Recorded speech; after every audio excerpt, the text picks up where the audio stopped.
Mohammed, welcome back to the mother of all talk shows.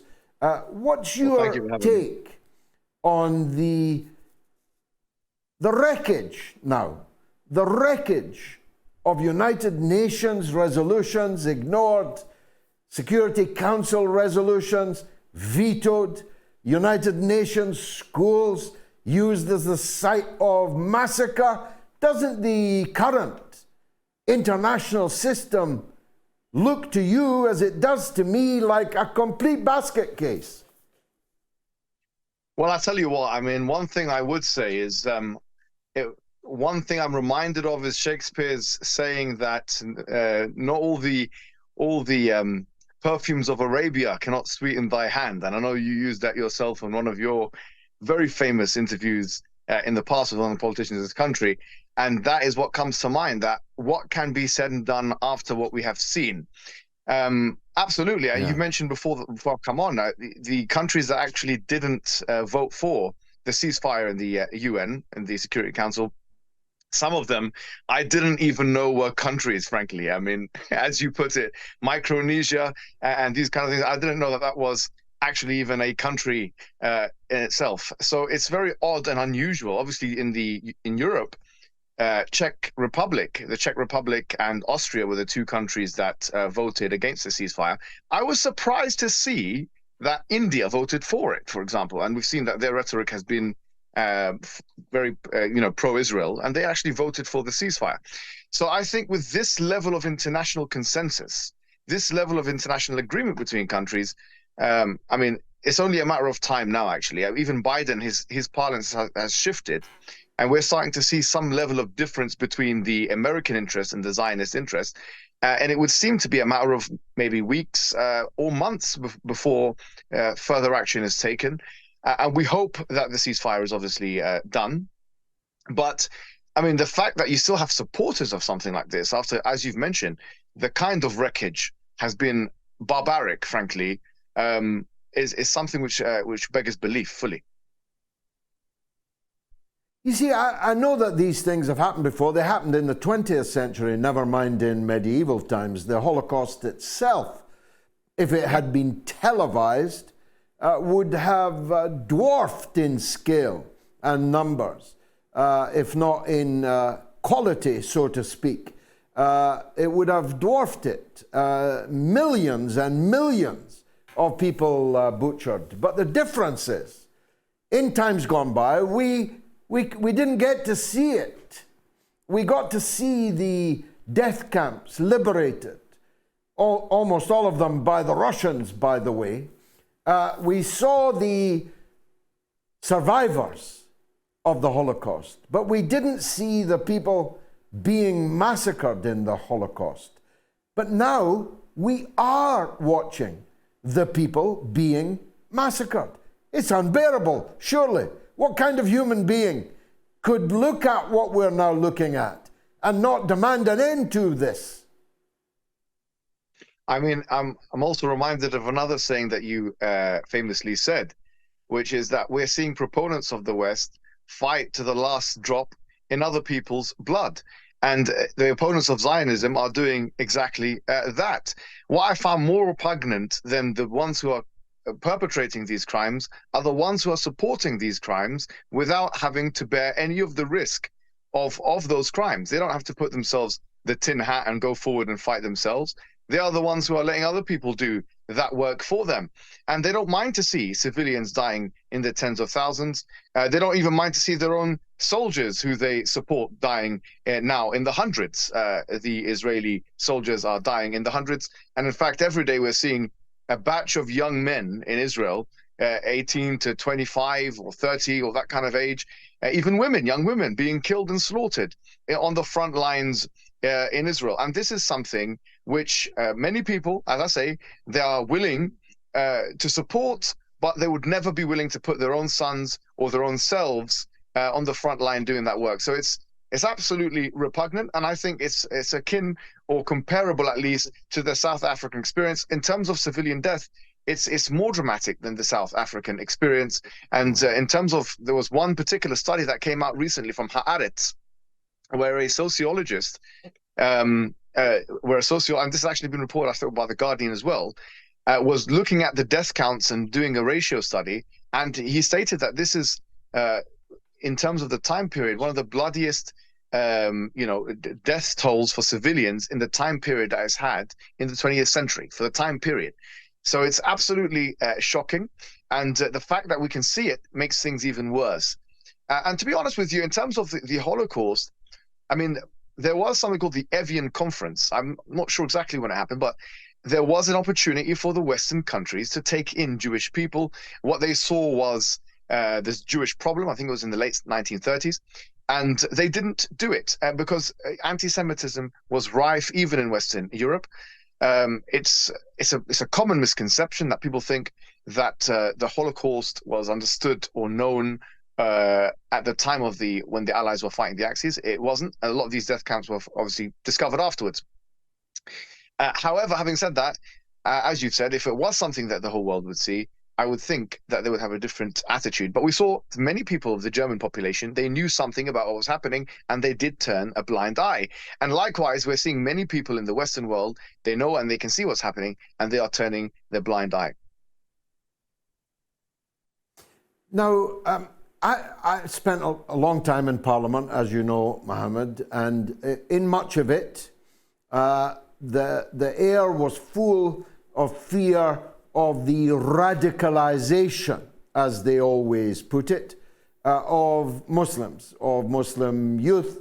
They feared that the Iraq War, the Afghan War, the aftermath of both would sharply uptick the level of radicalization and the danger of young Muslims being lured onto the rocks of separatism and violence. They had multi-million pound programs, Prevent and so on, which weren't very successful, but you knew at least why they were doing these things. They had a legitimate fear of radicalization. I used to say, a Muslim watching on television what's happening in Iraq, what's happening in Afghanistan, is likely to feel pretty radical. There's no need for a cleric to wind them up. There's no need for a pamphlet to tool them. They have their eyes, they can see what's happening to their co-religionists. So how radical are Muslims around the world feeling right now, watching what's happening in Gaza?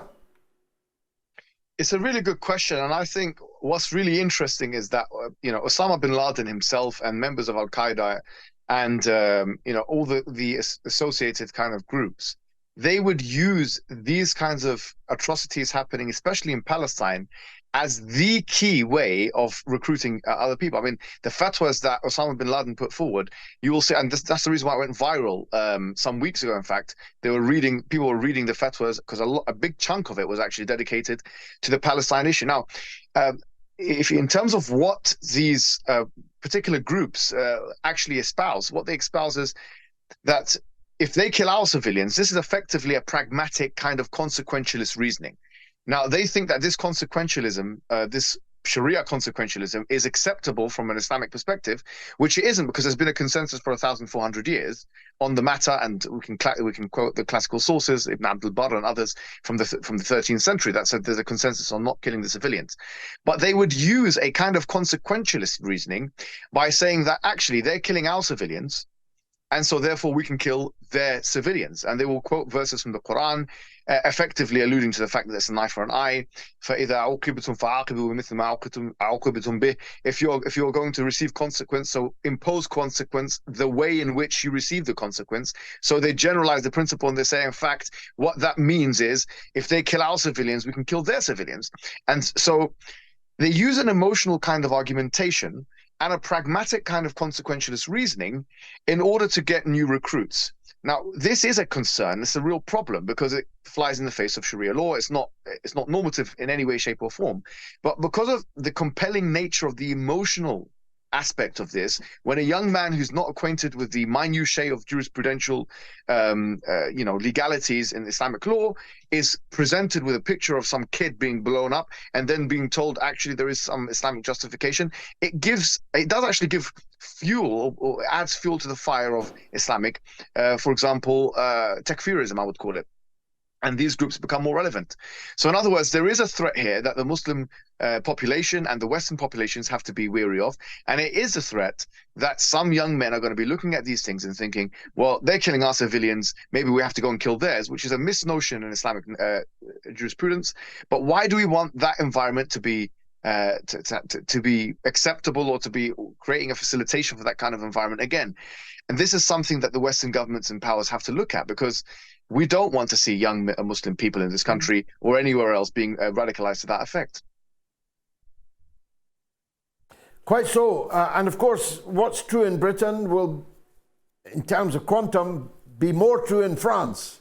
There are nearly 10 million Muslims in France, in Belgium, in Germany, in North America even.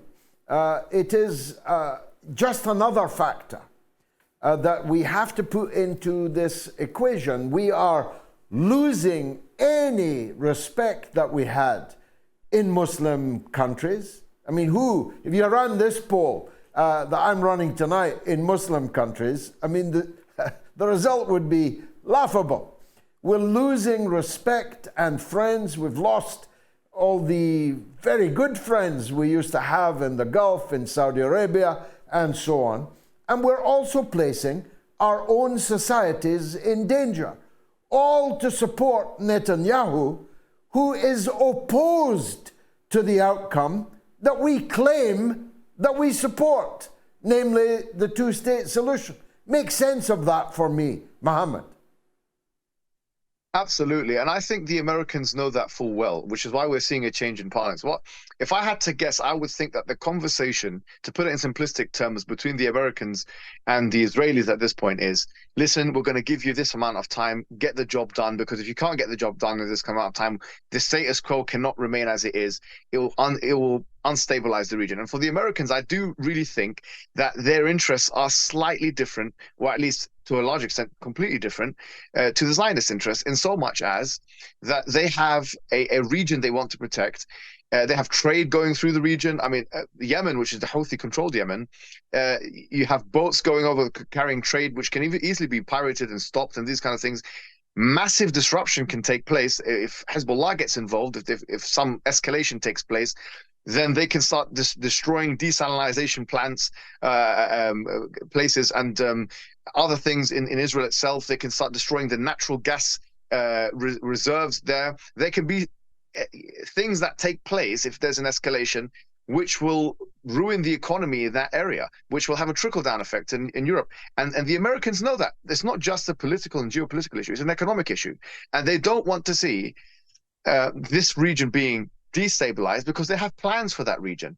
And so I do think that there is a discussion that the Americans are having with the Israelis that, listen, you've got to do this quickly, because public opinion is also against us, and Biden's got his campaign that he needs to do, and if you look at the polls that have been done on this issue, you'll find that this is not as much a right-left issue as it is a young-old issue, that the ages 18 to 35, the ones who are exposed to the social media, or have access to social media and seeing all these people being killed, which are a key demographic for the Democrats, they will less likely, especially definitely the Muslim community in America, but certainly other communities as well, to vote for the Democrats ever again if this continues. So there are so many things which make this not worthwhile for the Americans, which I'm sure are being put into consideration by them. And so that's why you're seeing a change in parlance with some of Biden's words. And I think that that's the best way to predict what's going to happen in the future. Look at what's in the interest of the Americans. And in this case, we know in the interest of the Americans to stabilize the region for trade purposes, for geopolitical purposes, so that they can have, for them, they can have the colonial outpost, which is Israel in the region, being protected, because they want to see the protection of Israel as well. Of course, that's something Israel wants as well. It's a joint objective. However, this is becoming too much now, and I think in about a month or 2 months' time, we're going to see some serious developments. Could be a lot of dead people between now and then. As always, Mohammed Hijab, you're a star player. Thanks for coming on the mother of all talk shows.